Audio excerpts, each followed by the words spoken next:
اللہ اللہ اللہ اللہ اللہ اللہ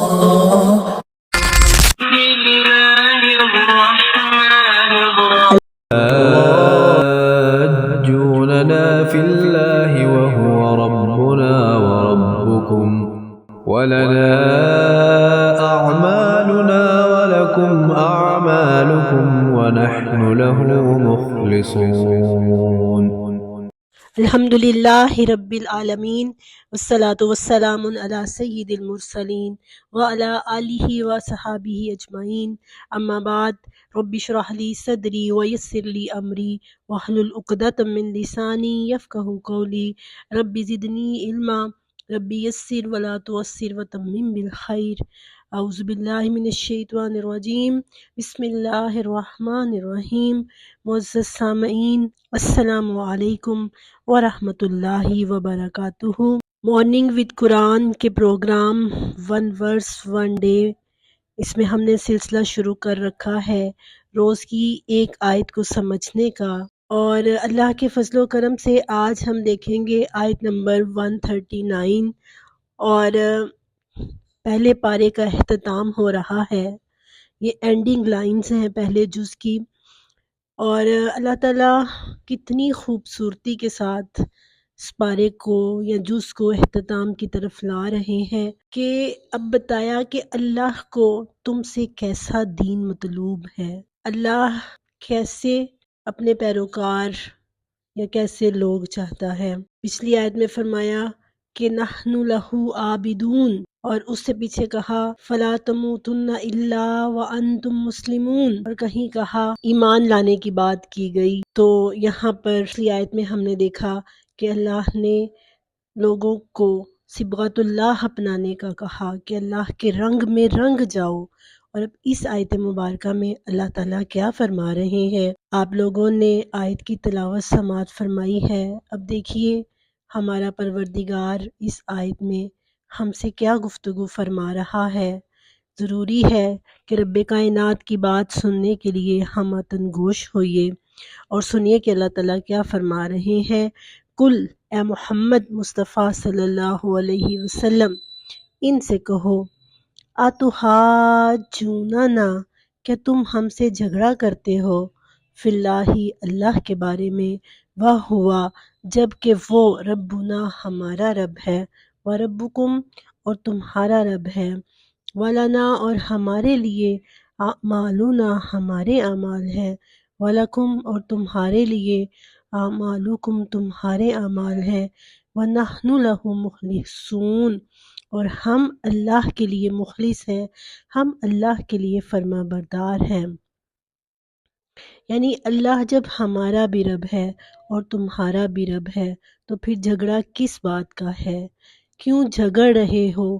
تو حاجوننا حجج سے ہے، ہے جیم جیم، جس کا مطلب ہوتا ہے آرگومنٹ کرنا، لڑائی جھگڑا کرنا، دلائل سے یا بحث و مباحثہ کر کے اپنی بات منوانا.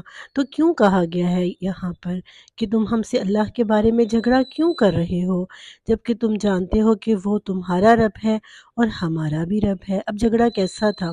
جھگڑا ہم نے پچھلی آیات میں پڑھا ہے. یہودی کہتے تھے نحن ابناء اللہ و احباؤہ، ہم اللہ کے بیٹے اور اس کے محبوب ہیں، اور عیسائی کہتے تھے کہ عیسیٰ ابن مریم ہمارے ہیں، اللہ کے بیٹے ہیں، اسی لیے ہم اللہ کے محبوب ہیں. یہ ان کے دعوے تھے، اور اس بات پہ وہ جھگڑتے تھے کہ اللہ کے پسندیدہ ہم ہیں، اور وہ کہتے تھے کہ اللہ کے پسندیدہ ہم ہیں. دونوں گروہ یہ کہتے تھے.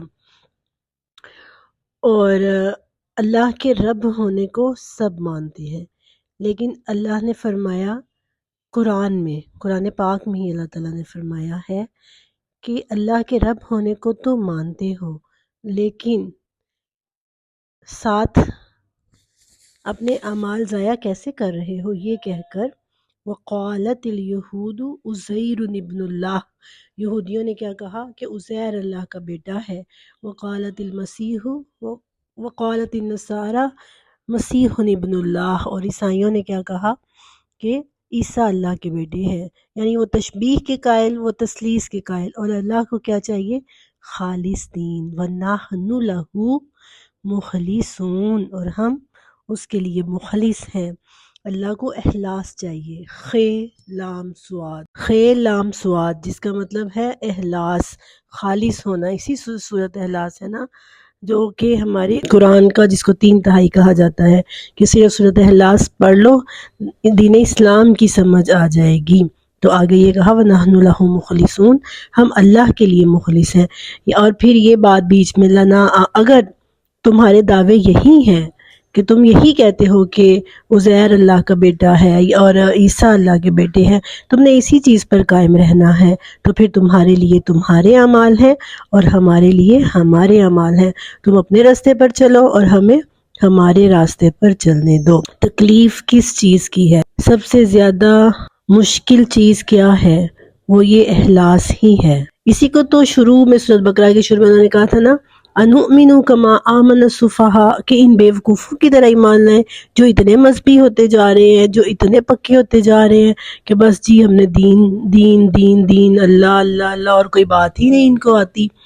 تو جھگڑا تو اس چیز کا ہے، آج بھی اسی چیز کا ہے، اور اسی چیز کو اللہ تعالیٰ نے پچھلی آیت میں کہا ہے کہ اللہ کے رنگ میں رنگ جاؤ، اور ایک اور مقام پر کہا ادخلوا فی السلم کافہ، یعنی ملا جلا ملاوٹ والا دین نہیں چاہیے اللہ کو اخلاص والا دین چاہیے۔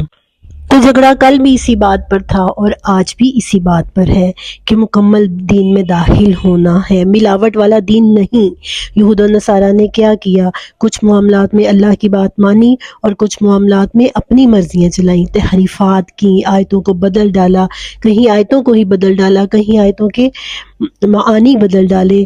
اور پیچھے ہم نے سورۃ بقرہ میں پڑھا ہے فَتُؤْمِنُونَ بِبَعْضِ الْكِتَابِ وَتَكْفُرُونَ بِبَعْضٍ، تو آج ہمارا مسئلہ بھی یہی ہے، ہم بھی مکمل طور پر اسلام میں داخل ہونے سے ڈرتے ہیں، بالخصوص یہ 9/11 کے بعد سے۔ تو گویا یہاں تک میں نے ایک واقعہ سنا کہ ایک عورت نے کہا کہ دیکھو مجھے، میں باہر نکلتے ہوئے کہیں میں مسلمان تو نہیں لگ رہی، یعنی ایک مسلمان عورت نے یہ کہا کہ دیکھو کہیں میں مسلمان تو نہیں لگ رہی، مطلب مسلمانوں کو جو ایک دہشت گرد ٹیررسٹ کر کے پیش کیا گیا، تو اس کے بعد ہمارے جو کم ایمان والے، کمزور ایمان والے لوگ تھے، انہوں نے ڈرنا شروع کر دیا، اپنے اوپر سے اسلامیت کا یا اسلام کا یا دین پرست ہونے کا لیبل ہٹانا شروع کر دیا۔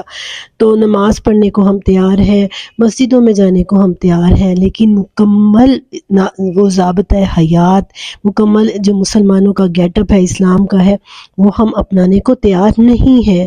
اسی کو تو اقبال نے کہا وَضَا میں تم ہو نصارہ تو تمدن میں یہود، یہ مسلمان ہے جسے دیکھ کر شرمائے یہود، یعنی ہماری حالت یہ ہے کہ ہمیں کوئی پراؤڈ نہیں ہے مسلمان ہونے پر، ہم کنفیوز ہیں۔ ہم اگر پاکستان میں رہ رہے ہیں تو ہمارے رسم و رواج بالکل ہندوؤں جیسے ہیں، اگر امریکہ یا کہیں اور میں رہ رہے ہیں تو بالکل ویسے ہی ہو جاتے ہیں، برائڈل ڈریس وائٹ ہو جاتا ہے، یہاں پہ ہمارا ریڈ ہے، مائیوں کا یلو ہے، مہندی کا گرین، اس طرح مطلب خیر یہ تو اسلام میں بھی نہیں کہا گیا کہ برائڈل کا ڈریس کیسا ہونا چاہیے، لیکن جن چیزوں سے اسلام روکتا ہے، جیسے اختلاط مرد و زن سے روکتا ہے، موسیقی سے روکا جاتا ہے، اور ان چیزوں سے جن چیزوں سے اسلام نے منع کیا ہے اس کا تو ہمیں شعور ہونا چاہیے۔ فخر سے ہم ان چیزوں کو چھوڑنے والے بنے کہ ہمارے اللہ نے منع کیا ہے، اللہ کے ساتھ تعلق ہمارا اتنا کمزور ہو چکا ہے کہ ہم مسلمان ہونے پہ فخر محسوس نہیں کرتے، جبکہ ہمارے صحابہ کرام، حضرت عمر فاروق کی مثال، جب وہ بیت المقدس گئے، مسلمانوں نے جب فتح کیا، وہ وہاں پہ گئے اور وہاں پہ ان کو کہا گیا کہ آپ لباس تبدیل کر لیجئے، شاہانہ لباس پہن لیجئے، تو انہوں نے کہا کہ اسلام کی دی ہوئی عزت میں میں فخر محسوس کرتا ہوں۔ اور آج کیا ہم لوگ عبایا پہننے میں، مرد داڑھی رکھنے میں فخر محسوس کر رہے ہیں؟ ہم مسلمان شدت پسند، بنیاد پرست، اس طرح کے نام دیے جا رہے ہیں، صرف اور صرف مسلمانوں کو دین سے دور کرنے کے لیے ہے۔ ہم مسجدوں میں ان کو منظور ہیں، ہم مدرسوں میں ان کو منظور ہیں، ہم نمازیں پڑھتے ہوئے، قرآن پڑھتے ہوئے، تسبیحات پڑھتے ہوئے قابل قبول ہے، لیکن ہم جب مسجدوں سے نکل کر سیاست کے ایوانوں میں جاتے ہیں تب ہم منظور نہیں ہیں. جب یونیورسٹیز کالجز میں جاتے ہیں ہم دنیا والوں کی شانہ بشانہ چلنا چاہتے ہیں. ہم اسلام کا نام روشن کرنا چاہتے ہیں.